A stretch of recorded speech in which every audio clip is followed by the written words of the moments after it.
Hi, நான் உங்கள் கிரைட்டன். இன்றைக்கி நம்ம பார்க்க போகிற டாபிக் வந்து என்னென்னா சைபர் கிரைம்.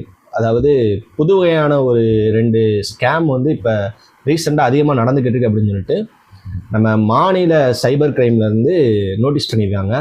அது என்ன வேறு ஒன்றும் கிடையாது, நமக்கு ஈஸியாக பழக்கப்பட்டது தான். எல்லாருமே 2 வீலர் வச்சுருப்பீங்க, நானும் வச்சுருக்கேன், நீங்களும் வச்சுருப்பீங்க, ஒரு சிலர் கார் வச்சுருப்பீங்க. இந்த இதுக்கு வந்து நம்ம ஃபைன் அமௌண்ட் வரும் தெரியுமா? நம்ம நோ பார்க்கிங் பண்ணியிருப்போம், ஒருவேளை ஹெல்மெட் போடாமல் போயிருப்போம், இல்லை ஸ்பீடாக போயிருப்போம், இல்லை எங்கேயோ சம்மந்தமே இல்லாமல் நமக்கு வந்து ஏதோ ஒரு இடத்துலேருந்து வரும். ஏதோ ஒரு இடத்துலேருந்து தான் அரசாங்கத்துலேருந்து தான் வரும். ஆனால் இதை வந்து என்ன பண்ணுறாங்க அப்படின்னா ஸ்கேமர்ஸ் அவங்களுக்கு சாதகமாக பயன்படுத்தியிருக்காங்க. அதாவது முன்னாடிலாம் வந்து ரொம்ப இப்படி உங்களுக்கு நாங்கள் அமௌண்ட்டு பே பண்ணுறோம், உங்களுக்கு லோன் வந்திருக்கு அப்படி இப்படின்னு சொல்லி பார்த்தாங்க. ஆனால் அதை வந்து ஓரளவுக்கு கட்டுக்குள்ளே கொண்டு வந்துட்டாங்க.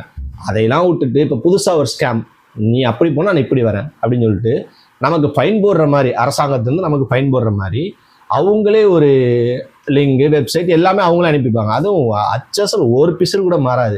எப்படி அனுப்பியிருப்பாங்க தெரியுமா? சலான் நம்பர் இஸ், அது எத்தனை டிஜிட்டில் அவங்க அரசாங்கத்தில் போடுவாங்களோ அதே மாதிரி போட்டுருவாங்க. For vehicle. அடுத்து நம்மளோட having to challan amount of R, ரொம்ப பெரிய அமௌண்ட்லாம் கிடையாதுங்க, ஜஸ்ட் 500,000 இவ்வளோக்குள்ளே தான் இருக்குது. நீங்கள் பைக் வச்சுருக்கீங்களா 500 ரூபா, கார் வச்சுருக்கீங்களா 1000 ரூபா, அதுக்கேற்ற மாதிரி போட்டுட்டு பேமெண்ட் ஆஃப் சலான், அந்த சலான் நம்பரையும் போட்டு அது கீழே அந்த லிங்கையும் கொடுத்துருவாங்க. இதுக்கு கீழே என்ன தெரியுமா சொல்லுவாங்க, you can also contact RTO office this procedure. அது முடிஞ்சு ஓகேங்களா. இதில் ஆர்டிஓவும் சேர்த்து போட்டுக்குருவாங்க. போட்டுட்டு நம்ம புதுசாக இப்போ பைக் எடுத்துருக்கோம். இப்போ நானே இப்போ புதுசாக ரீசெண்டாக பைக் எடுத்தேன். எனக்கு வருதுன்னு வச்சுங்களேன், இப்படி உங்கள் வண்டிக்கு வந்து இப்படி ஃபைன் அமௌண்ட் போட்டிருக்காங்க அப்படின்னு சொல்லி வந்தோடனே நான் என்ன பண்ணுவேன், டக்குன்னு அதை ஓப்பன் பண்ணுவேன். கை எங்கே போகும், அந்த லிங்கில் தான் போகும். நம்ம அந்த பாக்ஸை தான் டச் பண்ணுவோம், ஆட்டோமேட்டிக்காக போயிடும். அது டச் ஆனவொன்னே என்ன ஆகுனா டைரெக்டாக நம்மளோட பேங்க் டீட்டெயில்ஸ் தான் போகும். போனவொடனே ஓடிபி வந்துடும். ஓடிபி வந்தோடனே என்ன ஆகும், நம்ம ஓடிபி நம்ம போட்டிருக்க மாட்டோம், ஆனால் பேக்ரவுண்டில் ஸ்கேமர்ஸ் ஓகே உள்ளே போயிட்டியா நான் பார்த்துக்கிறேன்டா அப்படின்னு சொல்லிட்டு அவங்க போட்டுட்டு அவன் பாட்டில் இருக்கிற அமௌண்ட்டை அப்புறம் காலி பண்ணிடுவான். நம்ம என்ன நினச்சிருப்போம், ஐயோ இவன் ஃபைன் போட்டானே. அப்படி உங்களுக்கு ஏதாவது மெசேஜ் வருதா? ஒன்றும் இல்லை, நீங்கள் பயப்படவும் தேவை கிடையாது, எதுவும் தேவை.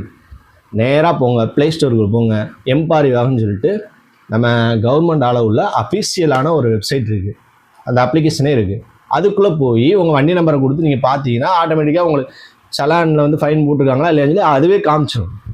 இல்லை அதுக்கு மேலேயும் எனக்கு இப்படி போட்டிருக்கான், எனக்கு பார்க்க தரல, அப்படியா விட்டுருங்க. நீங்கள் அதை தொந்தரவே கிடையாது, அதை பார்க்கவே பார்க்காதீங்க, விட்டுட்டு போய்கிட்டே இருங்க. அடுத்ததுக்கு நம்ம வண்டியை எப்போ போய் ஆர்டிஓவில் பார்க்குற மாதிரி இருக்கோ அப்போ வந்து அவரே சொல்லுவாப்போ இது வந்து இவ்வளோ அமௌண்ட் வந்திருக்கு அப்படின்னு சொல்லி. அப்போ என்ன சொல்கிறாங்களோ அதுக்கேற்ற மாதிரி நம்ம பண்ணிக்கணும், ஓகேங்களா. அதை விட்டு நம்மளாக போய்கிட்டு ஐயோ எனக்கு வண்டிக்கு இவ்வளோ ஃபைன் போட்டான், என் வண்டிக்கு ஃபைனே இருக்கக்கூடாது, கெட்டோன்னு சொல்லிட்டு எல்லாத்தையும் ஏமாந்துடாதீங்க, ஓகேங்களா. இன்னொரு வகையான ஸ்கேம் என்னன்னு சொல்லி பார்த்தோம்னா, இந்த சைபர் கிரைமில் வந்து ஆல்ரெடி அமௌண்ட்டு பே பண்ணி ஏமாந்துருப்பாங்க நிறையா பேர். அவங்களுக்கு அப்புறம் கால் பண்ணி இப்படி நாங்கள் வந்து சைபர் கிரைம் ஆஃபீஸர்லேருந்து பேசுகிறோம், உங்கள் அமௌண்ட்டை நாங்கள் வந்து கண்டுபிடிச்சிட்டோம், எங்களுக்கு வந்து நீங்கள் இவ்வளோ அமௌண்ட் பே பண்ணுங்கள் அப்படின்னு சொல்லிட்டு அதுக்கு ஒரு லிங்க் அனுப்புகிறாங்க. இந்த மாதிரிலாம் அனுப்புனாங்கன்னா தயவு செய்து மக்கள் யாரும் ஏமாந்துடாதீங்க, ஓகேங்களா. உங்களுக்குள்ளது என்னவோ, இப்படி ஃபோன் வருதா இக்னோர் பண்ணிட்டு போய்கிட்டே இருங்க. அடுத்தவன் நேரடியாக வரானா நேரடியாக வரும்போது நம்ம பார்த்துக்குவோம், அவ்வளவுதான். இதே மாதிரி கால் எனக்கும் வந்திருக்கு. அதாவது ஃபேஸ்புக்கில் வந்து ஒரு கால் வந்துச்சு, அட்டன் பண்ணோடனே உடனே கட் ஆகிட்டு, உடனே அடுத்து வாட்ஸ்அப்பில் வருது. வாட்ஸ்அப்பில் என்னென்னா ஒரு டிபியில் வந்து ஒரு போலீஸ் ஆஃபீஸர் இருக்காங்க, அவங்க வந்து இங்கிலீஷில் தான் மெசேஜ் பண்ணுறாங்க. எனக்கு மெசேஜ் பண்ணிட்டு you are under arrest, I am searching for here, எப்படி தான் அனுப்பியிருக்காங்க. யாரா அது, எனக்கு இங்கிலீஷ் கொஞ்சம் தெரியும். இவன் மெசேஜ் அனுப்பான், டிபியை பார்த்தேன், டிபியில் உள்ளதுக்கு இவன் அனுப்புகிற மெசேஜுக்கு சம்மந்தமே கிடையாது. பிளாக் பண்ணு, ரிப்போர்ட் பண்ணு, அவ்வளோ முடிஞ்சு அடுத்த வேலையை பார்த்து போய்கிட்டே இருப்போம். அது மட்டும் இல்லை, இந்த மாதிரி ஒரு விஷயத்தில் வந்து என்னோட நண்பன் ஒருத்தவனே ஏமாந்துருக்கான். அவன் பேர் சொல்ல விரும்பலை, ஆனால் கிட்டத்தட்ட ஒரு 60,000 ரூபாய்க்கு மேலே ஏமாந்துருக்கான். எப்படின்னா அவன் சென்னையில் ஒர்க் பண்ணும்போது அவனுக்கு வந்து டெலகிராம் மூலமாக ஒரு லிங்க் வந்திருக்கு. அதில் வந்து என்னென்னா அவனுக்கு ஆன்லைனில் வேலை வாங்கி தரேன் அப்படிங்கிற மாதிரி. அவர் என்ன பண்ணிட்டாப்புல, காசு அனுப்பிக்கிட்டே இருக்காப்புல. ஃபஸ்ட்டு நீ 2,000 ரூபா போடு, உனக்கு நான் 4,000 ரூபா கிடைக்கும் அப்படின்னு சொல்லிட்டு ஃபஸ்ட் என்ன பண்ணிட்டான், நான் 2,000 ரூபா போடவும் 3,000 ரூபா 4,000 ரூபா அனுப்பிட்டான். அனுப்பவும் என்னாச்சு, ஆஹா காசு கிடச்சிச்சு.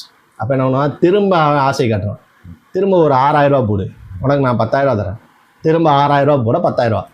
அப்படியே போட்டு என்னாச்சுன்னா ஒரு 40,000 ரூபா போட்டுட்டு திரும்ப என்ன பண்ணியிருக்கான், இல்லை இந்த அமௌண்ட் பத்த மாட்டுக்கு, இன்னொரு 20,000 ரூபா போடு. இப்படியே வரிசையாக போக அமௌண்ட் ஏற்றிட்டே போயிருந்துருக்கான். ஒரு குறிப்பிட்ட டைம்ல அவனுக்கும் வந்து ஒரு கன்ஃபியூஷன் ஆகிருந்திருக்கு. அதுக்கு பின்னாடி என்ன பண்ணியிருக்காங்க, சைபர் கிரைமில் போய் இது பண்ணியிருக்காங்க. இவ்வளோத்துக்கும் என்னென்னா அந்த நண்பன் அவன் கூடவே பக்கத்துலேயே இருந்திருக்கான், வேறு ஒன்றும் கிடையாதுங்க.